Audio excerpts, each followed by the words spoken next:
Assalamu alaikum. This is a graduate of Nishta Medical University, and after my graduation I opted for the pathway of PLAB. So basically, after your graduation there are various different pathways you can opt from, one of which is PLAB, especially if you want to attain a training position outside of Pakistan.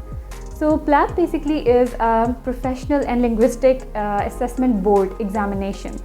This is after clearing this exam, basically you are licensed to practice anywhere inside of UK. Now, the next thing you want to know about PLAB is how to enter yourself in this PLAB journey. The first step in that is clearing your English language tests. Now, there are two different types of English language tests that you can opt from. One is IELTS and the second one is OET. Now, personally, I opted for IELTS because it has various pros over OET. One of the biggest pros is that it is recognized throughout the world and without any discrepancies. So IELTS basically stands for International English Language Test, and here you are basically tested on the basis of your reading, writing, listening and speaking skills. Now, for the preparation of IELTS, there is a lot of content available in your medical bookstores as well as online. All you need to do, if you have a good basic foundation of English language, all you need to do is that you practice these past papers as much as you can. So after clearing your IELTS exam, the next step basically is registering yourself on the GMC website. GMC basically stands for General Medical Council, which is a medical council recognized throughout the UK. After you register yourself on GMC website, the next step is booking your PLAB seat. Now, PLAB seat bookings are open throughout the year and you should be really vigilant about them because they are now very limited seats and there are a lot of candidates who want to apply. So after you have booked your PLAB 1 seat, the next step is how to prepare for this exam. Now, there are two important things in this. How much time, what is the tenure that you should give to your preparation, and second is what content you should, what is the content you should study and from where to study. So as far as the tenure is considered, you should be mindful that whether or not you are into any job at that moment. So if you are not doing any job and you have full day for self-study, 4 months of dedicated study is a win. So that is how you should plan and schedule your PLAB 1 PLAB 1 preparation. So the next important step is from where to study. Now again, there is a lot of content available.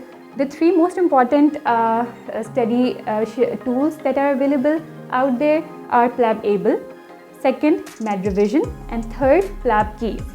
Now, what I opted for personally is plabable because the question scenarios and the question structure is very much like what we see on paper, on the actual PLAB paper. Okay, so the thing here is that plabable is an app, it is an application. You buy it, you basically buy subscription of this app, and it is really reasonable in terms of money.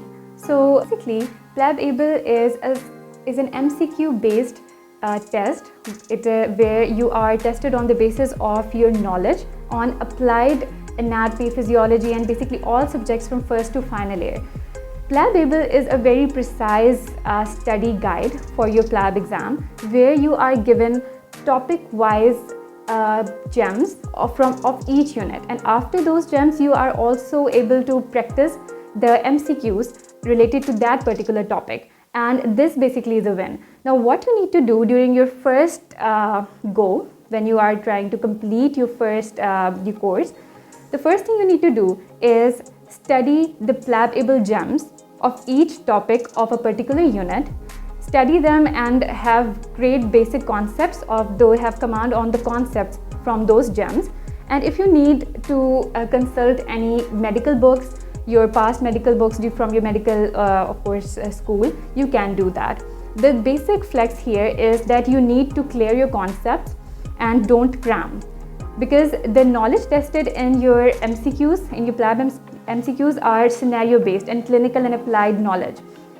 Alright, so once basically you are done with your gems of a particular unit, the next very important thing is that you practice all the MCQs of that particular unit, and also pay special heed to the keys and the explanations given of each MCQ.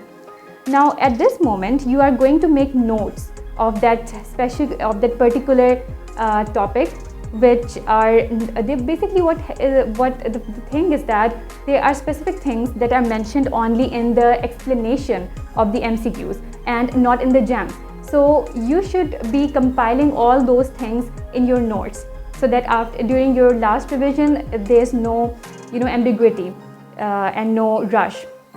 All right. So after doing your MCQs for the first time and completing all the whole plabable, now it's time for your first revision.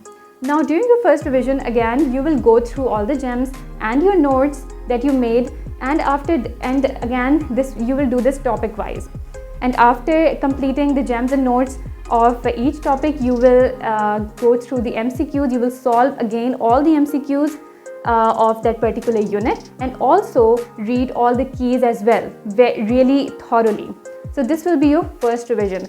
During your first revision, you should be mindful that you will red flag all those MCQs that you didn't understand maybe, and also those MCQs that you did wrong during your first revision. All right, and also a very important thing is that you should also mark the question code onto your notes corresponding to each topic, so that you might not waste your time during your last revision. So after your first revision, here comes your time for your final revision, which you will do a couple of days before your exams, before your PLAB exam, and this depends upon your speed, your revision speed. It varies basically individually. Now during the final revision, your focus should be to revise the whole course in a very precise time. During this, you will go through your notes, your gems, and the question codes that you noted on your notes corresponding to a topic, and also all those questions from the plabable application that you marked wrong during your revision, and also those that you red flagged.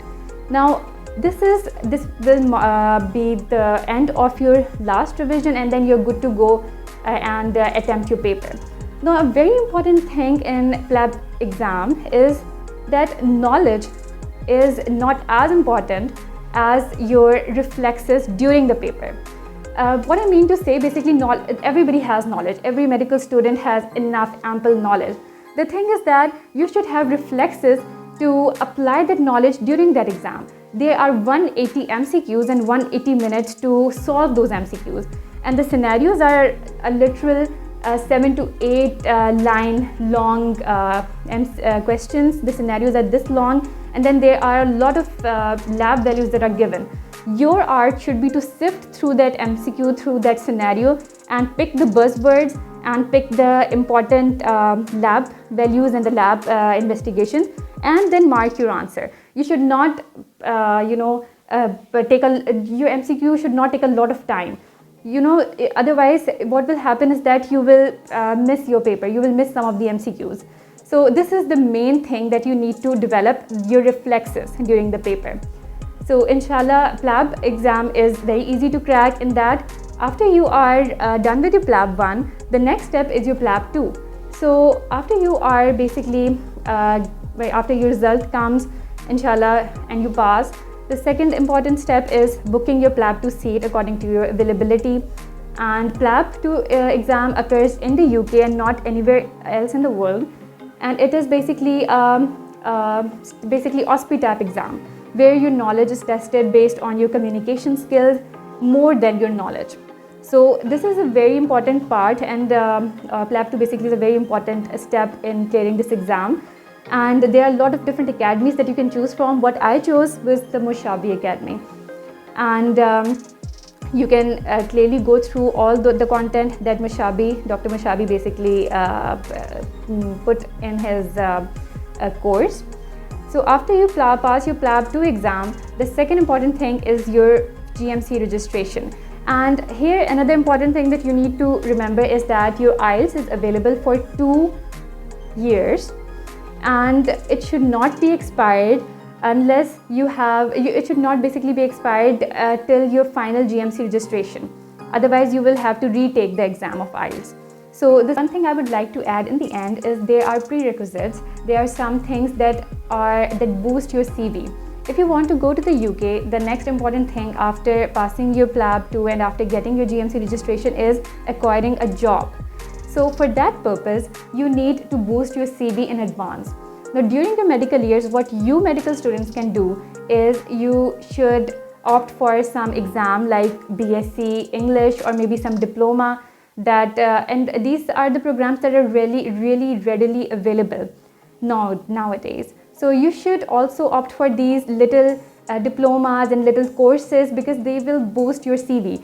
Even if something is outside of your medical field, something outside of the box, if you can think, you should add it because it will really boost up your CV and of course increase your chances to get a job out in the UK. So this was all I would like to share with you, and I hope this video was very helpful. And if you like this video, please subscribe to this channel and share with your friends so that everyone may benefit from this. Thank you.